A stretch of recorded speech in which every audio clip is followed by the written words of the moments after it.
श्री श्री राधा रमणो जयति भजनिताय गौर राधे श्याम। जप हरे हरे राम।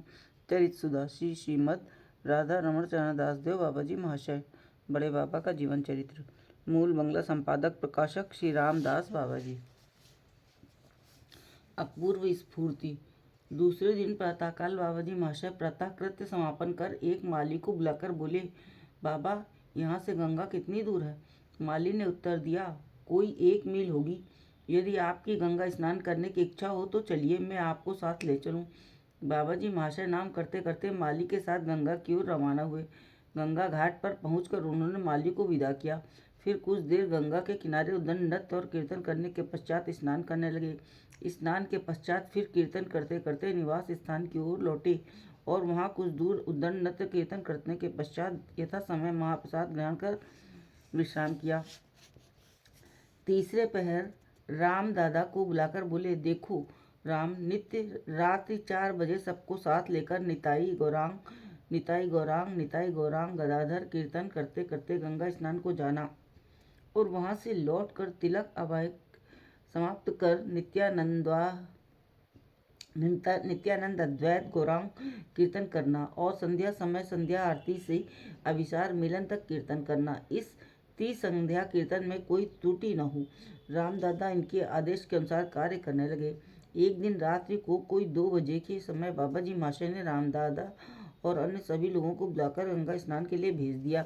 ये लोग निताई गौरांग पद का कीर्तन करते करते गंगा तीर पर उपस्थित हुए। गंगा तीर पर पहुंचकर बहुत से लोग कहने लगे, ऐसा मालूम पड़ता है कि अभी रात्रि बहुत शेष है, क्योंकि चारों ओर निस्तब्धता छाई है। लोगों का आना जाना नहीं है। नाव पर मल्लाह घोर निद्रा में सो रहे हैं। पक्षीगण नीरव हैं। चारों ओर मंद पवन गंभीर रात्रि का परिचय दे रहा है। बाबा जी मास्टर ने इतनी रात्रि में हमें गंगा के किनारे भेज दिया है।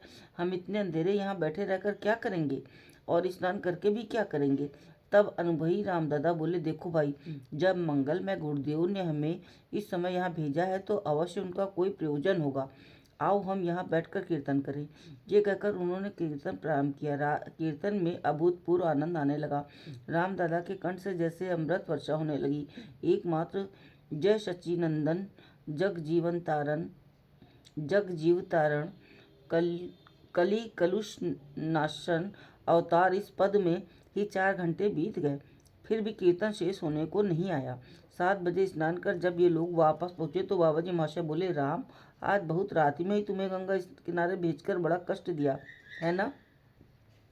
रामदादा प्रेम गदगद कंठ से बोले, आज जैसे आनंद और कृपा की अनुभूति पहले कभी नहीं हुई। संकीर्तन में ऐसे आखरों की स्फूर्ति हुई जिसे मैंने न कभी सुना और न जिनकी कभी धारणा ही की। एकमात्र जय सच्चिनंदन कीर्तन में ही 4 घंटे बीत गए और संकीर्तन के पश्चात हमें ऐसा लगा जैसे अभी शायद आधा घंटा भी नहीं हुआ हो। बाबा जी, मंगल में जिस समय जो करते हैं वो मंगल के लिए ही करते हैं, ऐसा सदा अनुभव करना। माँ गंगा ने कृपा कर जो अमूल्य रत्न दिए हैं उन्हें हृदय में धारण करना। तुम स्वयं सुखी होगे और दूसरों को सुखी करोगे। एक दिन हमें नहीं सुनाओगे? राम, आपकी दी हुई वस्तु आप जिस समय चाहेंगे मेरे हृदय में स्फूर्ति कराकर सुन लेंगे और मुझे कृतार्थ करेंगे। यंत्र तो निश्चल और निष्क्रिय होता है। यंत्री जिस समय जिस स्वर में चाहता है बजाकर जन साधारण को आनंद पहुंचा उसे धन्य करता है। इसी प्रकार 2-3 दिन बीत गए। एक दिन बाबा जी महाशय ने रामदादा से प्रभाती स्वर में निताई गौरांग गदाधर गाने को कहा। रामदादा गुरुदेव को हृदय में स्मरण कर पद गाने लगे। 6 बजे से 10 बजे तक कीर्तन होता रहा।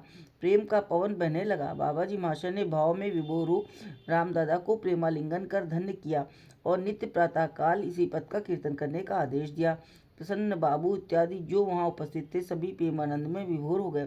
उस दिन से नित्य प्रातः काल यह कीर्तन किया जाने लगा। जय भगवान की जय, बड़े बाबा की।